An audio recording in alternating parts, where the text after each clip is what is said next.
Hello everyone, my name is Babi. You're currently watching my first look on the game Move or Die. It's a game in early access. Keep that in mind if you do consider purchasing this game. If you want to help out the developers, you can purchase this game. Otherwise, I do recommend waiting until also the price is going to be dropped and bugs are going to be straightened out. Anyway, you probably do want to know what Move or Die is all about. So Move or Die is a 2D platformer. It is multiplayer, and it's got minimalistic mechanics, and I'll go deeper into that later on. There's going to be an annotation here if you do want to skip into gameplay. If you don't want to go into the settings, it's not gonna take too long though. It's going to take a minute or two. So what we've got here, we've got a quick match. You can jump in an online match. There's not that many people playing at the moment, so also bear that in mind. It is early access after all. Play game, it says itself, self-explanatory. I like how the game doesn't take itself too serious. Statistics, you can look into statistics, although the total playtime, oddly enough, doesn't really resemble my playtime, but that is okay. I've been playing a lot longer than that. A few hours or so. So if we go into video settings, we got standard stuff over here: resolution, full screen, quality presets. You can have, you can change your advanced settings, FPS cap, well, all like that. FPS cap above 60 FPS is not supported at the moment. Now, the more interesting stuff starts here: the effects.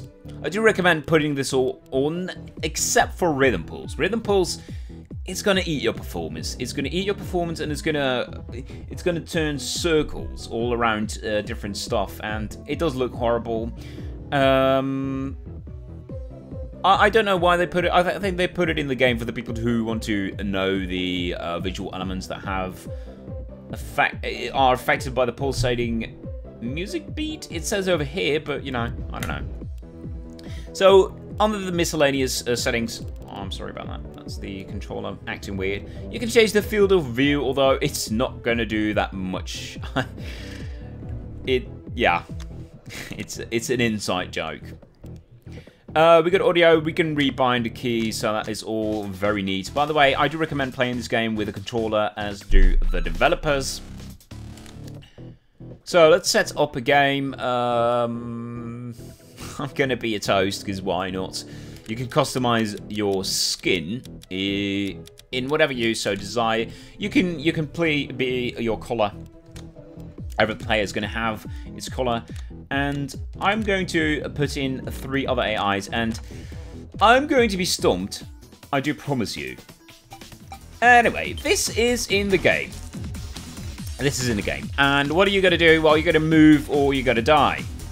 Pretty much what the game is named for, and it makes sense, doesn't it? Yeah. So down at the bottom, you see your meter, and as soon as that meter is going to run out, you're going to die. The meter runs out if you don't walk, if you don't move, or if you jump too much. So standing still is not recommended in a game like this called Move or Die. Quite obvious. Take a look. If I stand still, it's going to run down, and if I move, it's going to run again. Now, I'm dead, so I can't play until the match is finished. One thing I would like to see is that if you play against AI opponents only, the game instantly ends if you die. But anyway, there's various game modes, and they are all they are quite easy to understand. And right here, you blow the other characters against the blocks over here to kill them.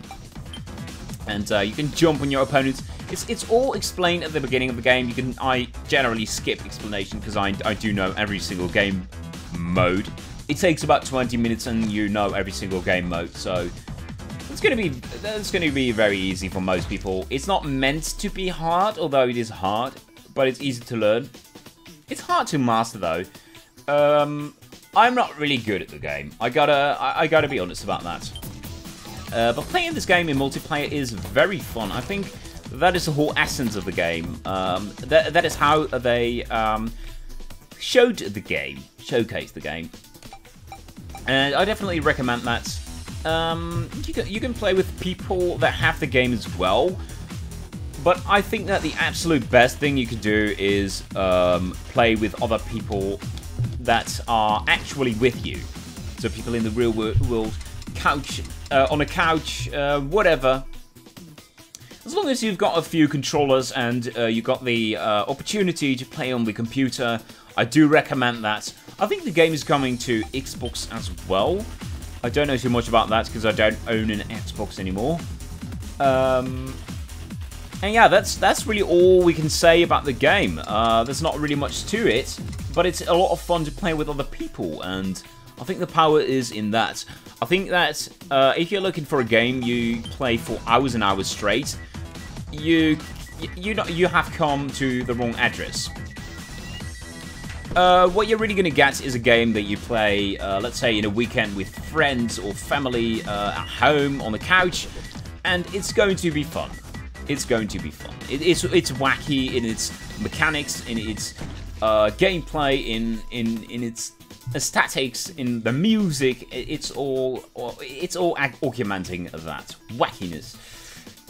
So you can pick the game out for $15 for €15. I don't know about the other valutas. You can find it on Steam though. There's a link in the description. I do not recommend you buying this if you want a bugless experience, and the game is going to be less pricey on its release, but if you do want to help out the developers, I do recommend you buy it on Early Access. Anyway, that'll be it, folks. Have a good one. Cheers.